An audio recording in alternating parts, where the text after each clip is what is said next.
Let's jump right into this explainer. After the monumental success of The Dark Knight, the studio was absolutely begging for more.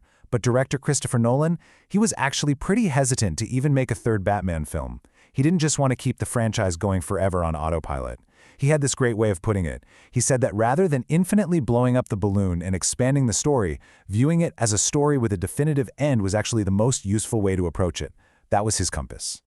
So, welcome to our explainer on The Dark Knight Rises. Today, we're going to unpack the absolute sheer effort behind this billion-dollar cinematic conclusion.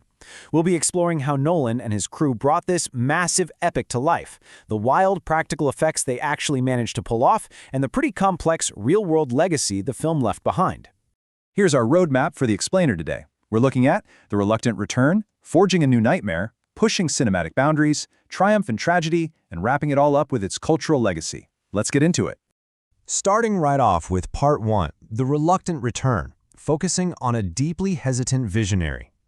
There's this incredibly fascinating parallel right from the start between our weary protagonist and the director himself. It's almost like Bruce Wayne's on-screen grief perfectly mirrored Nolan's real-world hesitation. Think about it. When we catch up with Bruce in the film, he's in rough shape. He's been retired for 8 years. He's physically broken, and he's still mourning Rachel Dawes. Off-screen, Christopher Nolan was mourning too. He was grieving the tragic loss of Heath Ledger. Out of immense respect, Nolan firmly decided against recasting the Joker. He actually only agreed to return to Gotham after hammering out a story with his brother Jonathan and David S. Goyer, a story he felt would deliver a truly worthwhile emotional gut punch of a conclusion. Which brings us to Part 2, Forging a New Nightmare, or as I like to think of it, Breaking the Batman. Now, to build this sequel, they really needed to physically and mentally break an already fragile Batman. And for that, you need a very specific kind of antagonist, right? The studio executives originally pushed for a villain similar to the Joker, someone like the Riddler, but Nolan completely bypassed that idea. He went with Bane. His reasoning was brilliant. If the Joker was all about diabolical, chaotic anarchy, Bane needed to be a classic movie monster, an overwhelming physical threat, but crucially, one with a terrific brain. Pulling heavy inspiration from the 1993 Nightfall comic run, Bane was custom designed to push Batman to his absolute physical and mental limits like we'd never seen before. And man, bringing that monster to life took a serious toll on actor Tom Hardy. He underwent this grueling physical transformation, packing on 30 pounds of mass to hit 200 pounds for the role. He actually admitted later that the process probably did some permanent damage to his body. On top of that physical weight, he had to wear Bane's signature mask. This thing was completely mapped to Hardy's actual skull. In the lore, it pumps him full of analgesic gas to keep his chronic pain just barely under control so he can function. But honestly, the stroke of genius here is the chilling contradiction Hardy created.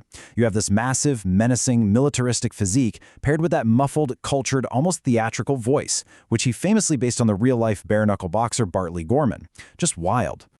Moving right along to Part 3, Pushing Cinematic Boundaries Through Practical Realism. Let's talk about the staggering $250 million scale of this production.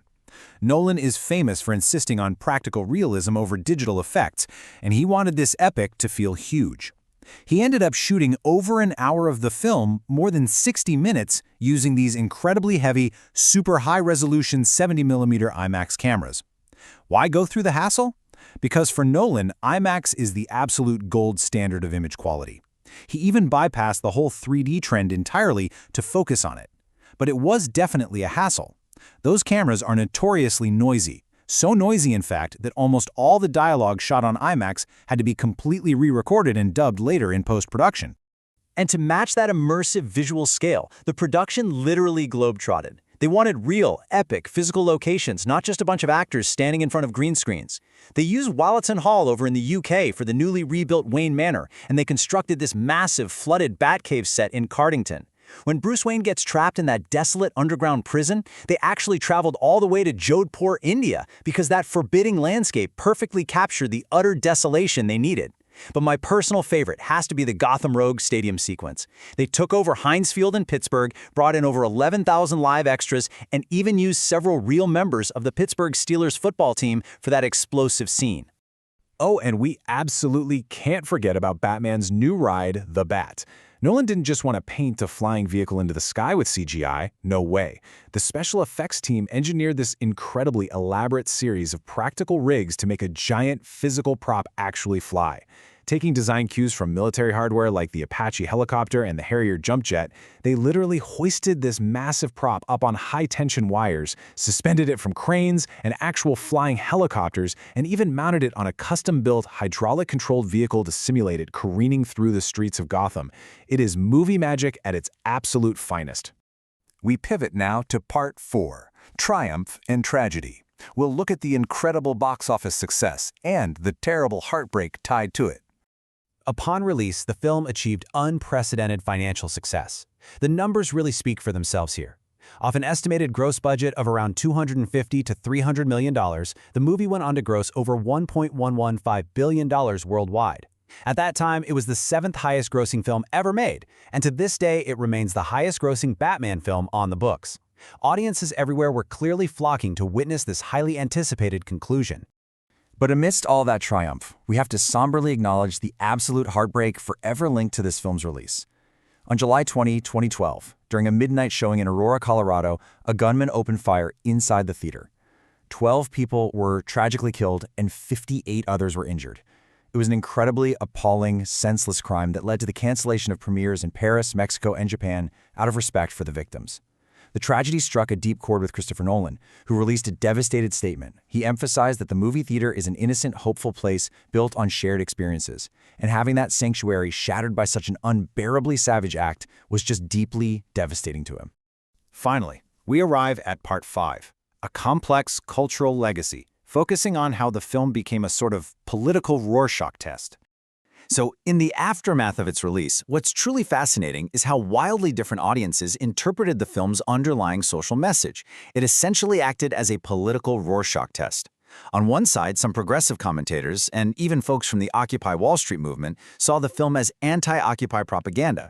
To them, Bane was the ultimate occupier, representing a conservative backlash against class warfare. But then, on the exact opposite side, others viewed the film as a razor-sharp critique of the wealthy elite. They pointed out the story's heavy structural roots in Charles Dickens's novel A Tale of Two Cities, seeing it as a dire warning about what happens when wealth inequality goes unchecked and the rich just completely ignore the suffering of the poor. So, who was right? Well, Nolan himself firmly rejected both of those specific political labels. He tackled the debates head-on, explaining that he never set out to criticize Occupy Wall Street or push any particular ideology. Instead, he said the film was just using the very real underlying tensions of society as a dramatic canvas. He just wanted to show the cracks of society, the exact kind of societal fractures that an opportunist like Bane would try to wedge open to create chaos. Nolan knew full well that audiences would project their own fears onto the screen and walk away with completely different interpretations.